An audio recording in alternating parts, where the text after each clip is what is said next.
Have you ever made a snap decision and like a second later you're filled with regret? Or maybe you've been completely 100% confident about something, only to find out you were totally wrong? Yeah, we've all been there. It turns out there's this hidden battle happening inside your mind every single moment of the day. And today, using Daniel Kahneman's masterpiece, Thinking, Fast and Slow, we're going to pull back that curtain. We're going to meet the two characters who are secretly running the show and shaping every single one of your choices. So here's our roadmap for this explainer. We're going to start by meeting the two systems of thought that are at the core of everything. Then we'll dive right into the dangerous but common mental shortcuts our brains just love to take. We'll face that pesky illusion of overconfidence, see how irrationally we handle things like risk and money, and then, finally, we'll figure out how we can design smarter choices for ourselves. Let's get into it. All right, first things first. We need to understand the two main characters who are constantly chattering away inside your mind.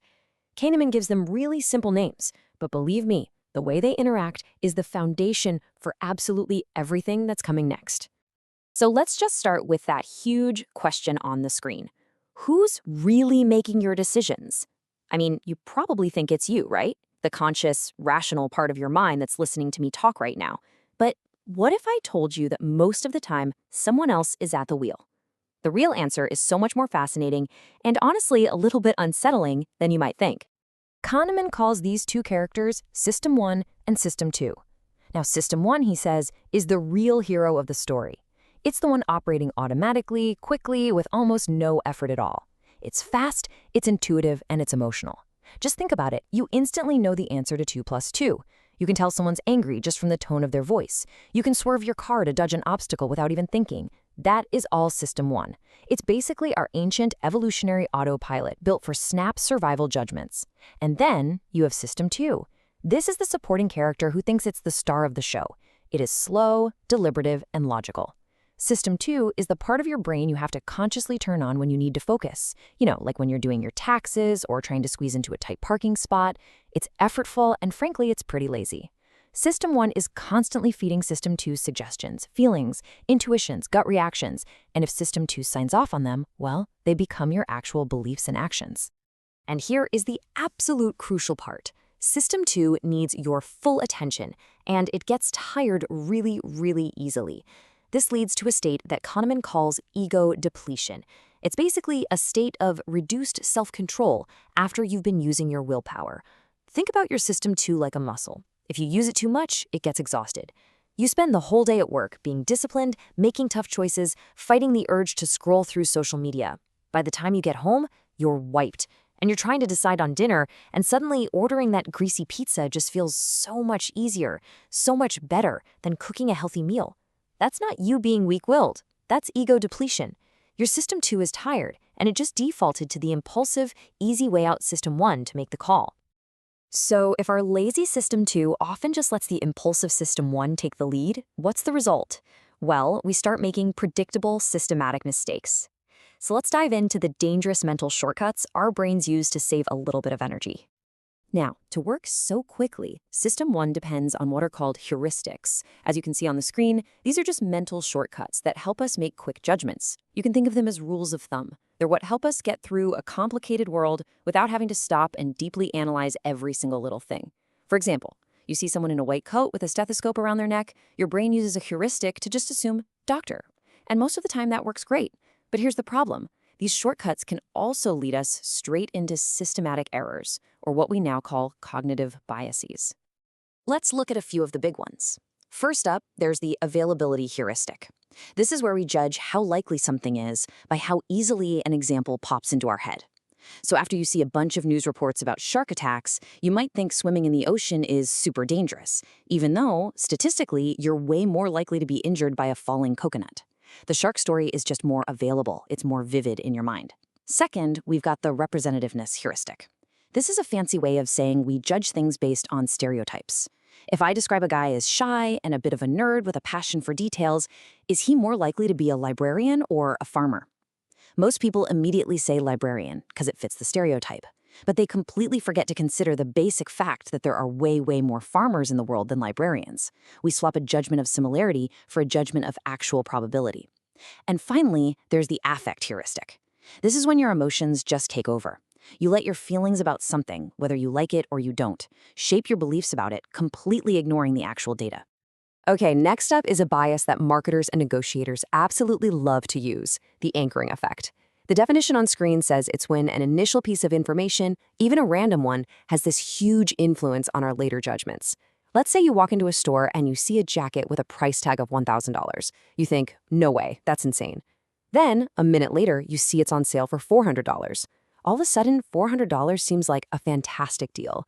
But what if the first price you saw was $500? That $400 sale price wouldn't feel nearly as special, would it?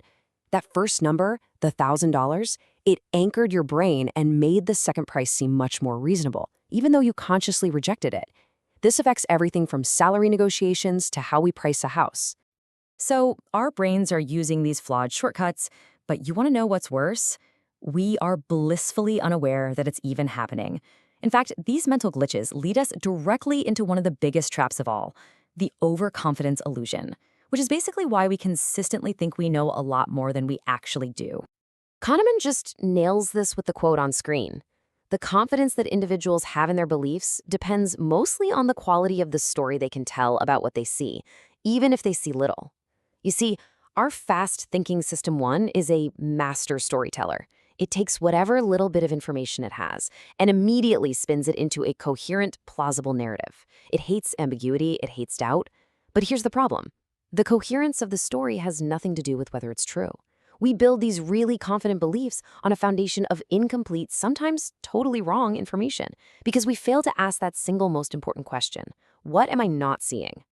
Now, one of the most common and expensive forms of overconfidence is what Kahneman calls the planning fallacy. The slide says it's our consistent habit of underestimating the time, cost, and risks of things we plan to do in the future. I mean, think about it. Every government project that goes way over budget, every kitchen remodel that takes twice as long as they said it would, every student who thinks they can write a 20-page paper the night before it's due, all victims of the planning fallacy. We focus on our ideal, best-case scenario plan and just completely ignore the thousands of things that could, and very often do, go wrong. So, how do we fight back against this powerful bias? Well, Kahneman gives us a few practical tools. First, and this is the most important one, we have to use what he calls the outside view. So instead of focusing on your own unique project and your own plans, you look at it from the outside. You find data on similar projects. What was the average cost overrun for kitchen remodels in your city? How long did it really take other startups to launch an app like yours? This kind of baseline information is a vital anchor in reality. From there, you can break your project down into smaller pieces, build in buffers for your time and your money, and critically, you have to commit to reassessing and adjusting your plan as you go, instead of just stubbornly sticking to your initial overly optimistic vision. Our irrationality doesn't just mess with our plans. It fundamentally changes how we make choices, especially when there's risk involved. So now, we're going to get into the work that actually won Kahneman the Nobel Prize, how we really weigh risk. And it's all explained through something called prospect theory. The core idea of prospect theory can be summed up in just 4 simple but powerful words. Losses loom larger than gains. Psychologically, the sting you feel from a loss is about twice as powerful as the pleasure you feel from an equivalent gain. This basic asymmetry, which is called loss aversion, is wired deep into our brains, and it drives so many of our most irrational decisions. This slide shows a classic experiment that just perfectly reveals our inconsistent attitudes toward risk. So first, just look at choice A on the left, which is framed in terms of gains. Would you rather have a sure gain of $900 or a 90% chance to win $1,000? Well, overwhelmingly, people choose option 1, the sure thing. We are risk-averse when we're talking about gains. We'd rather lock in a definite win than risk it for a slightly bigger one. But now look at choice B on the right. This is framed in terms of losses. Would you prefer a sure loss of $900 or a 90% chance to lose $1,000? And here, people's preferences do a complete 180. Most people choose option 2, the gamble. When we're faced with a certain loss, we suddenly become risk-seeking. We're willing to roll the dice to avoid the pain of that sure loss. And this reveals a really profound truth about our minds. Our choices aren't based on some pure objective logic. They're incredibly sensitive to framing. The exact same information, just presented in a different way, can lead to completely opposite decisions. The example on the slide is perfect. Ground beef described as 90% fat-free sounds great. It gets a positive reaction. But the mathematically identical product described as 10% fat gets a negative one. It's the exact same stuff, but the frame, gain versus loss, positive versus negative, it triggers a completely different emotional response from our system 1, which then basically makes the choice for us before system 2 even has a chance to do the math. And this irrationality, the kind that's driven by framing and loss aversion, it extends directly into one of the most important parts of our lives, our view of money. It turns out, in our minds, a dollar isn't always a dollar. First up, we have the incredibly powerful sunk cost fallacy. As the definition on screen says, this is our tendency to keep pouring resources into a failing project simply because we've already invested time or money that we can't get back. It's all driven by our deep hatred of booking a loss. Admitting that the initial time and money are just gone for good is painful. So instead, we throw more good money after bad, just hoping we can turn things around and prove our initial decision wasn't a mistake. It's why people stay in bad jobs, stick with failing business ideas, or even force themselves to finish a terrible, overpriced meal at a restaurant. Logically, only the future should matter, but emotionally, we just can't let go of the past. And then there's this other strange habit called mental accounting. This is our tendency to separate our money into different categories. Now, any economist will tell you that money is fungible, meaning a dollar is a dollar is a dollar, but our brains just don't see it that way. We create these different mental accounts in our head, and we give them all different rules. A $100 tax refund, that feels like fun money. You can spend it on anything. But taking that same $100 out of our monthly savings account for the same purchase feels totally irresponsible. It's weird, right? This mental bookkeeping makes us make all sorts of inconsistent and, frankly, pretty bad financial decisions. Okay, so we've spent a lot of time on all the glitches, the biases, the irrational things our minds do, and it might be seeming a little depressing. But this final part of our journey is actually the most powerful and the most optimistic. Because now that we understand how our minds work, we can actually start designing smarter choices using something called choice architecture for good. This all starts with understanding one last bias, and it's captured perfectly in this quote. Nothing in life is as important as you think it is while you're thinking about it. This is what he calls the focusing illusion. Whenever we think about a change in our lives, we tend to focus on one big thing and ignore everything else. We think moving to California will make us ecstatically happy because we're focusing on the sunny weather. And we totally forget about the traffic, the cost of living, and all the other daily hassles that will actually determine how we feel. The key to making better decisions is to recognize this illusion and force yourself to take a much broader view. And this leads us to the brilliant concept of choice architecture. This is the idea that the way choices are presented to us has a massive impact on the decisions we ultimately make.